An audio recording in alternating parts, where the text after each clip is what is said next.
This is the escudo, the logo of the national police, the Policía Nacional Bolivariana, the National Bolivarian Police of Venezuela. Now, for us as Bolivarian supporters, as Chavistas, as communists, we defend the Bolivarian police. We defend the armed forces of Venezuela against imperialism. We support our troops. My troops are Venezuelan troops. My police are Venezuelan police.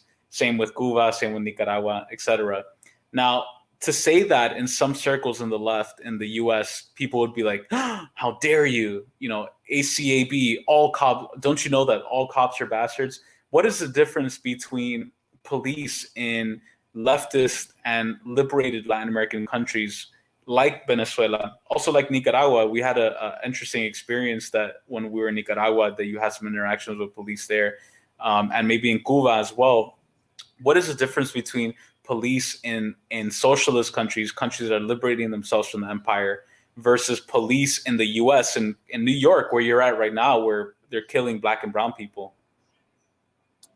Yeah, I mean, from my experience going to a lot of these socialist countries that still have like these police units, it's always been like a little bit of hard or like a tricky thing to like really fathom, because coming from empire and being part of like a lot of BLM rallies and anti-police brutality rallies, it's kind of hard to think about that there could be another form of organizing the police, or that the police could be truly on the people's side. I remember being in Nicaragua, and I remember being in the rural town of Jinotega, and talking to a cop, and him telling me that he gets voted in by his own people. Like, basically, like, it's not like here where the people who are policing a certain neighborhood are not from that neighborhood at times, or most times. And I also spoke to the cop in Nicaragua and told him about like what happened to George Floyd, and he said that would never happen in Nicaragua. That type of discrimination. Same thing in Venezuela too. I mean, I remember speaking to a Venezuelan cop, and we had a little bit of a conversation about policing in Venezuela, and it was a woman cop too, and she told me that basically in Venezuela they don't have the citizenry are more defended, like their rights are more defended than the cops. It's not like here where the state defend the cops more than the citizenry.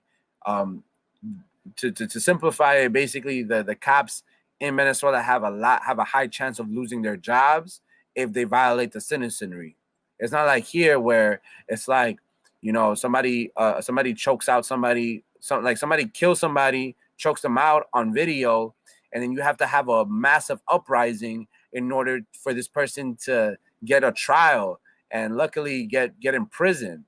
So there's a big time difference, and that is not to say that there's no corruption either, but you see that there's a different way of how policing gets handled in Venezuela in comparison to the United States. Yeah, most definitely. I think that's the Marxist and correct approach to understanding the nature of police, the Leninist understanding, because that's where our differences are with some of the ultras and the anarchists.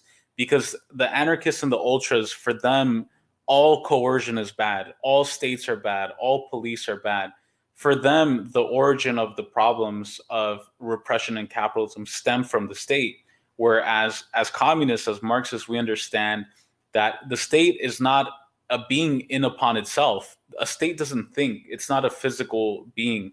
It's not a living and breathing organism. The state is an instrument, an inanimate object, right? A tool that is used by one class to suppress another class. This is where we go back to Lenin's State and Revolution, where he talks about the state, where the working class in a revolution, in a socialist revolution, should seize the state and use the state as an instrument to suppress the oppressed class. And in countries like Venezuela, in countries like Nicaragua, Cuba, in China, in the Soviet Union, where socialism has been constructed, or where it's being built, because socialism, the class struggle continues, right?